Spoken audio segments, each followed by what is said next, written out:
My name is Amma Jamal, and the topic I'm discussing is gap junctions.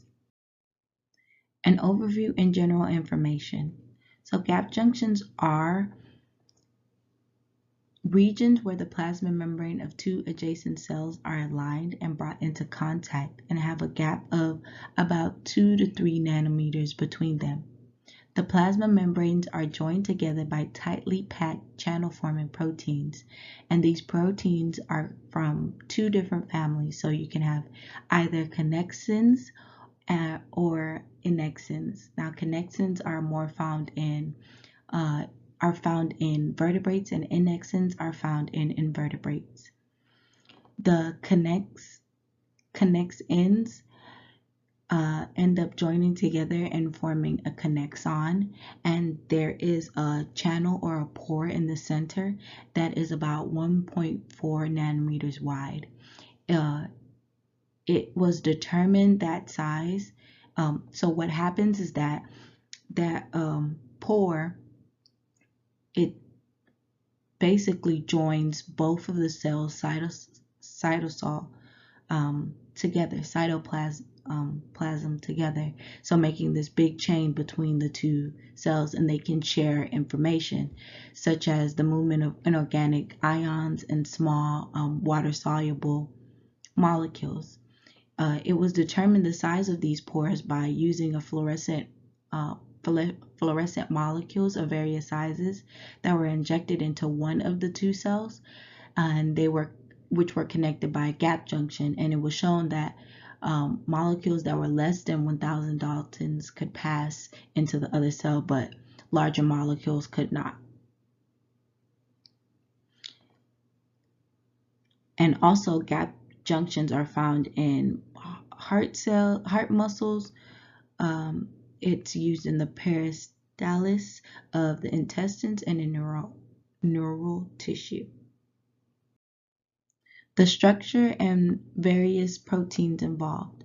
So as mentioned before, the proteins involved are connexins, and there are 21 different connexin genes in the human body. So 6 connexins assemble to form a hemichannel, and that hemichannel is called a connexon, which you can see around here. And that connexon, it can be either homomeric or heteromeric. Homomeric means that the connexon can be of one type of connexin, or heteromeric means that there could be different types of connexin to form the connexon. And also, to classify the channel that goes in between the connexin, it can be either homotypic, which means it's all from the same type of connexin, or heterotypic, which means that it's from different type of connexins. And also shown how in part A shows how the gap in between the adjacent cells is formed is 2 to 4 nanometers, and also like the diameter inside of the connexin with the 6 subunits. Locations in a specific organism. So connexins are found in invertebrates, and they can be found in heart muscle, neural tissue, intestines, mammalian childbirth, and oocyte development. So one that I found very interesting was in oocyte development.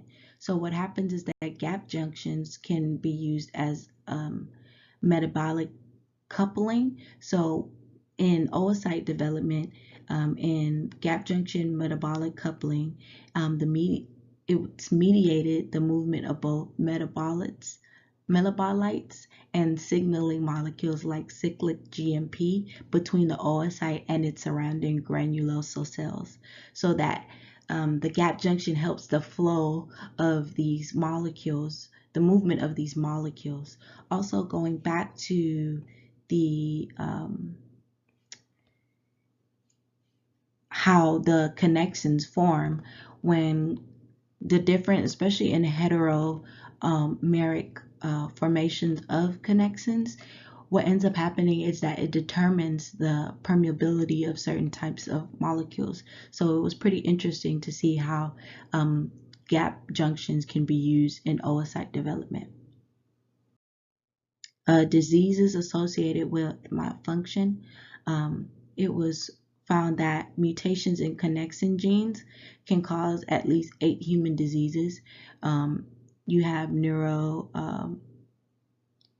neurosensory deafness, cataracts, or heart malformations, and the X-linked form of Charcot-Marie Tooth disease, which is basically nerve damage, very bad nerve damage. Recent research that I found on this, that they are trying to use, it was titled Therapeutic Strategies Targeting Connexins, by D. Lardy and P. Lampe.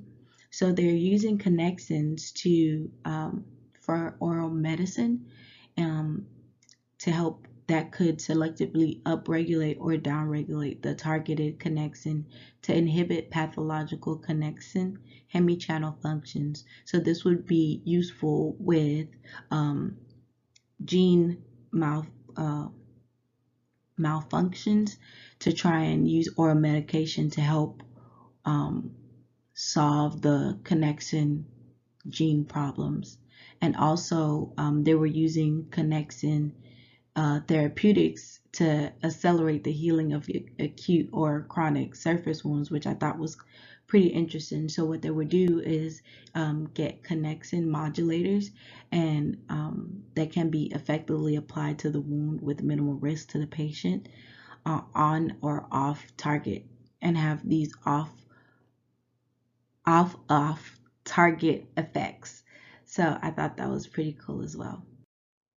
And the question that I have is, are there any medications that can block the formation of connexins? So trying to figure out if how connexins are formed. So knowing that connexins form, 6 connexins form to get a connexin, if there was any drugs that we are currently taking that can block that could be causing any problems. And that is the end of my presentation. Thank you.